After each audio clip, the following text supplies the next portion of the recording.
conhecemos o Espírito de Deus. Todo espírito que confessa que Jesus Cristo veio em carne é de Deus. E todo espírito que não confessa que Jesus Cristo veio em carne não é de Deus, mas este é o espírito do anticristo. Por que isso? Porque os gnósticos, como eles criam que o corpo era excessivamente mau, eles não acreditavam que Jesus Cristo, ele havia encarnado, se feito carne, morrido, ressuscitado e ascendido aos céus. Eles não conseguiam conceber como uma divindade, Jesus Cristo, Deus, como ele podia ter se feito homem se o corpo era algo excessivamente mau. Então eles começaram a difundir que Jesus era apenas um espírito aperfeiçoador dos seres humanos para levar eles ao conhecimento, e através dessa obtenção do conhecimento, o corpo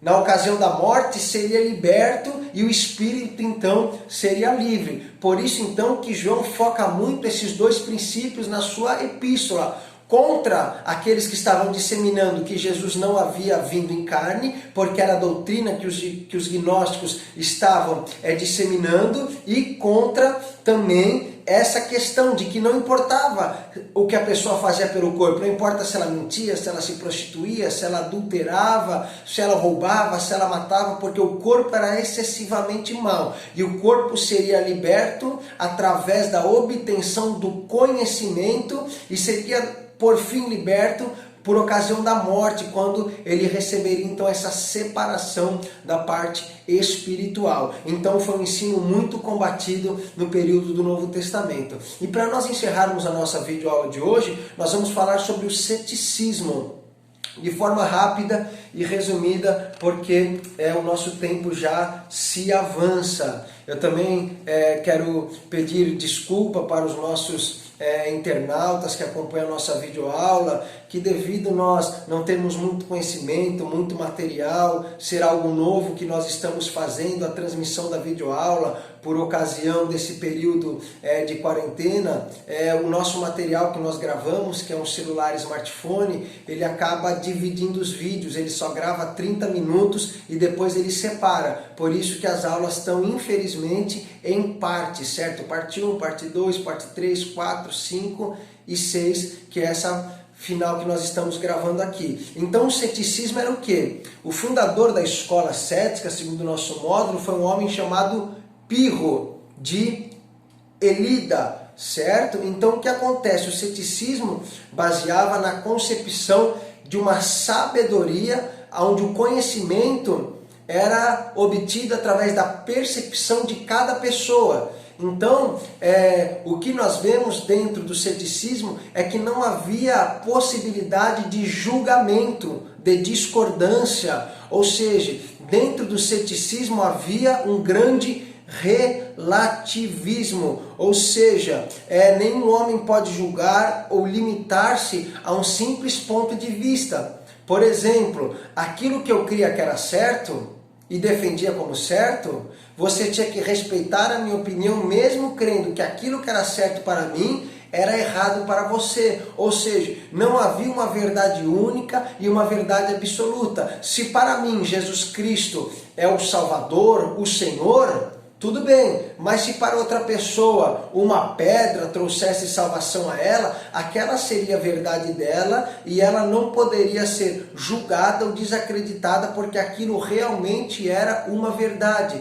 Então, dentro desse pensamento filosófico chamado ceticismo, a verdade ela era relativa, certo? Cada um tinha a sua própria verdade, e essa própria verdade que cada um defendia traria o que? A obtenção da felicidade e de uma vida plena durante o período de existência do ser humano sobre a face da terra. Por isso que nós observamos nas epístolas, certo? Paulinas do Novo Testamento, epístola aos Romanos, epístolas aos Tessalonicenses, que fala muito sobre o arrebatamento, as epístolas de João, as epístolas de Pedro, certo? O próprio Apocalipse de João, tratando Jesus não somente como Cristo, como a luz do mundo, como o pão da vida, mas tratando Jesus Cristo como a verdade e também tratando como a palavra de Deus, sendo ela verdadeira, inerrante, imutável, como se fosse, não é verdade? Como ela é a verdade absoluta. Ou seja, se alguém tem um pensamento contrário à palavra de Deus,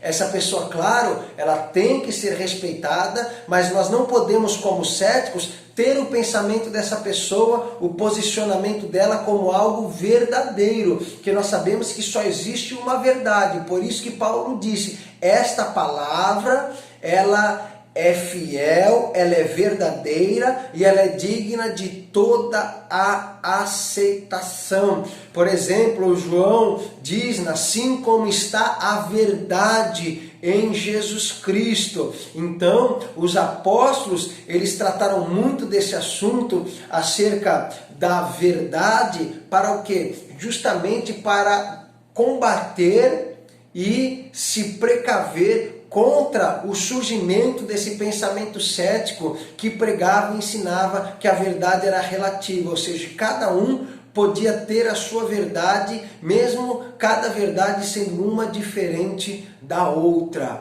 Então, nós observamos esses 4 grandes escolas, formadores de opinião, esses 4 filósofos que tiveram esses pensamentos, epicurismo, estoicismo, gnosticismo e ceticismo, e de forma rápida e breve a influência desses pensamentos durante a formação da sociedade do Novo Testamento.